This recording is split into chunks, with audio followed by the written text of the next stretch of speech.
Alright, Shalom. I'd like to give all praises, honor, and glory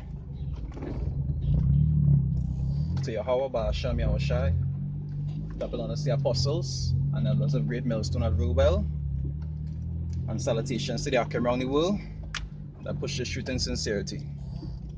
I want to entitle this video, Beware. Well, among my people I found wicked men. Right? I also want to read a scripture or two about that, but I'll do that in a little while. Alright? See, among my people are found wicked men, because really and truly you'll realize, majority of brothers will realize by now, if you're in the truth long enough, that it'll have men around. It could be heathens, the people in authority. It could be just the on-hearers that has come and listen to you on a daily basis and wouldn't like the things you talk about, and it could even be people close to you, probably even a brother. You understand? But see, among my people are found wicked men. And these wicked men does actually sit down and look for things that you will do wrong to be able to use it against you. Which is why you just have to be real circumspect and be real mindful of the things that you do and the things that you say in this truth. You understand? Because really and truly, there's something that most brothers, if not all brothers, just go through on a regular basis. And coming close to the end, the kind of things that men just go through and so forth. You gotta be real wise when it comes to dealing with these serpents.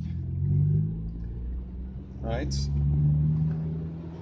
You'll see it even happened with Apostle Tahar some time ago, when he was debating with some men and they didn't have any case against him. You understand? They didn't have nothing against him. They couldn't dispute what it is he was saying, so you know what to do? They went back and looked at one of his old videos and edited to make him look bad.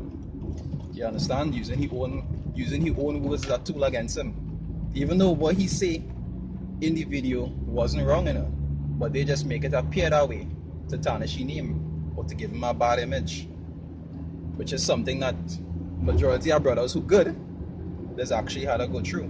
You'll always see somebody trying to make you look bad because, well, they scoffers. That's their job. Their job is to scoff, but you still have to be wise when you're dealing with them. You'll see even with the Messiah, when he did walk the earth, he used to be very mindful of the things that he do. That's why it even reached to the point where when they was going and crucify him, even the ruler at that point in time, he was asking, well, what did this man do? And they had nothing against him. They had nothing. Because he used to be so circumspect about the things that he do and the things that he say and so forth, that they had nothing against him. He even used to ask them, he said, which one of you ever convinced me to sin? You understand? They had nothing. And it's always good to be in that kind of mindset also. Always try to use wisdom when you're dealing with these people out here, because when you right and they're wrong, they don't have the wise mentality to actually try to learn or gain from your wisdom. You know? They will just try to fight you down, because that is how wicked these Jakes and them is. And even the heathens. You tell one of them Esau to go in slavery. You understand? They'll hold on to that forever. They'll hold on to that forever. And they will look for some kind of way and some means to do things against you. So you just have to be wise when dealing with these people. The scriptures say, he sent you forth as sheep in the midst of wolves. You understand? He say, be therefore wise as servants and harmless as doves. But to deal with servants, you have to think like deal with serpents. So, okay. To deal with serpents, you have to think as wise as one. Scripture also talk about seasoning your words with salt. Just roughly paraphrasing. You'll see, like, for example, our next thing that is have, you'll see, like, there's always gay on the men at GMS for using the word fuck.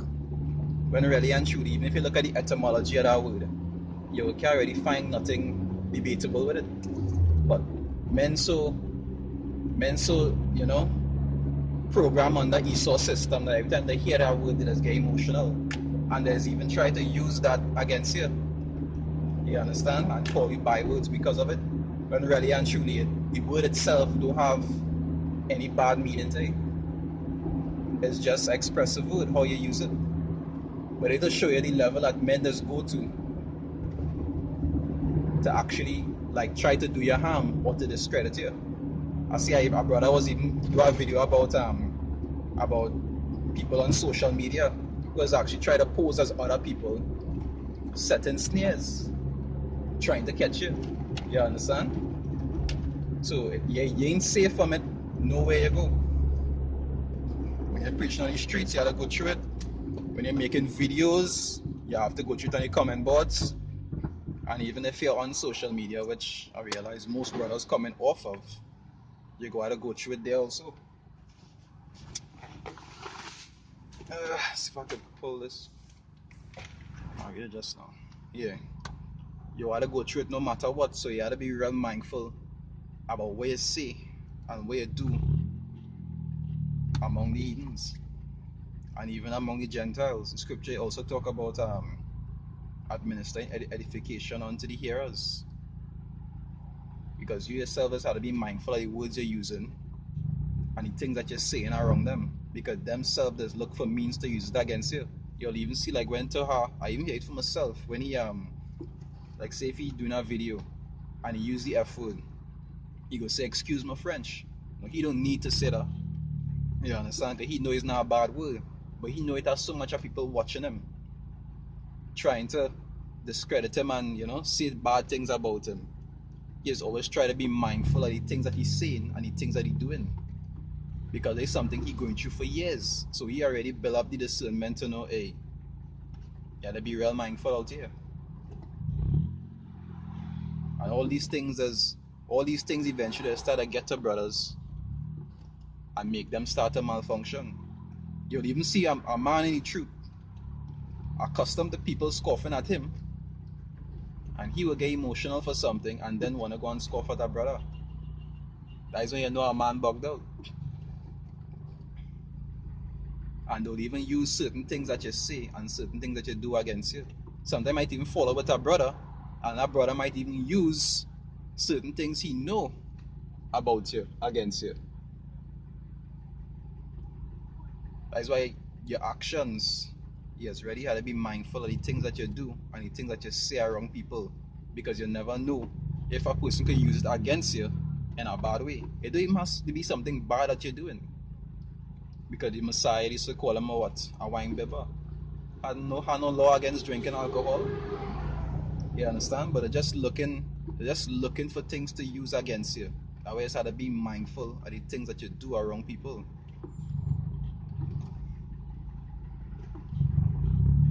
So, just have to be real mindful. Not to read a precept.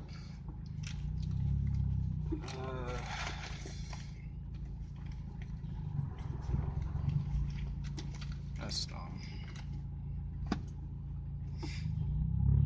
see if I could pull over and read a precept here.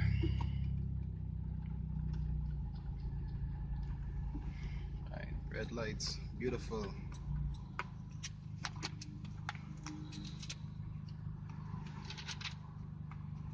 Scriptures about Jeremiah.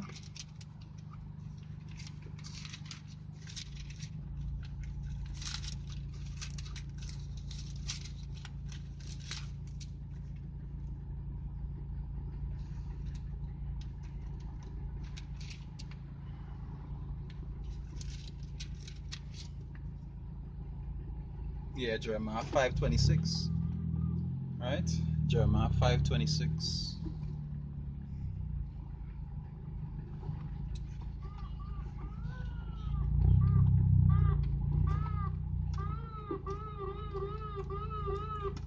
See Jeremiah 5:26.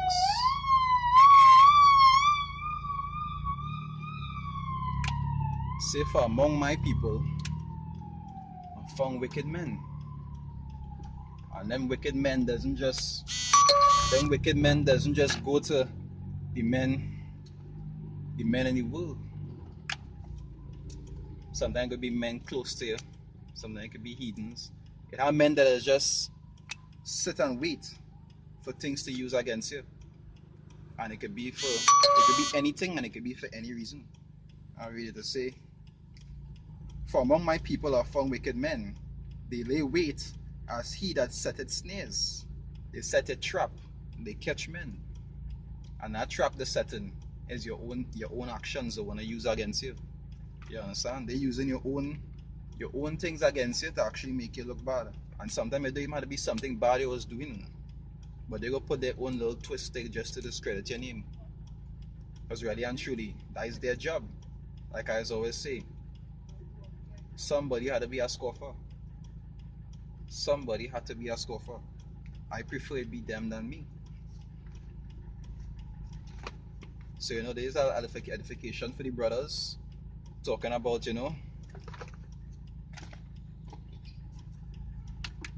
being careful of your actions, being careful of your words, being careful of the things that you do, and always try to minister edification onto the hearers, because you don't want the hearers to be seeing you doing something you shouldn't be doing, and then that causing problems for yourself. Say all things are lawful, but not all things are expedient. Like for me, for example, when I preaching, or if I doing edifying in some way, I doesn't really use the F word per se. No, I just use it sometimes. If I was to use it, I know it's not a bad word, but just because of the just because I know pertaining to the people who overhearing and so forth. Sometimes I wouldn't use it. Sometimes I might. I'd use wisdom because I know these people actually sitting and waiting, looking for things to use against me. It might be lawful, but it mightn't always be expedient. Same thing with certain things that you might be doing. Might be lawful, it mightn't always be expedient. Sometimes you just have to use wisdom because you don't want nobody to try to use it against you. And that goes with most things you do. Always try to use that discernment, and always try to be very mindful of your actions in front of people. You understand? And with that, I like to give all praises, honor, and glory to Yahweh Ba'ashem Yahushai, double honors to the apostles, and elders of Great Millstone at Rubel, and salutations to the Akim around the world that push this truth in all sincerity. There's Yaraba from the Trinidad camp saying Shalom, He just had a little edification for the brothers. Tell them keep strong, always try to be sincere, and keep laboring, because time getting shorter and the trials getting harder. Alright? Shalom Akim.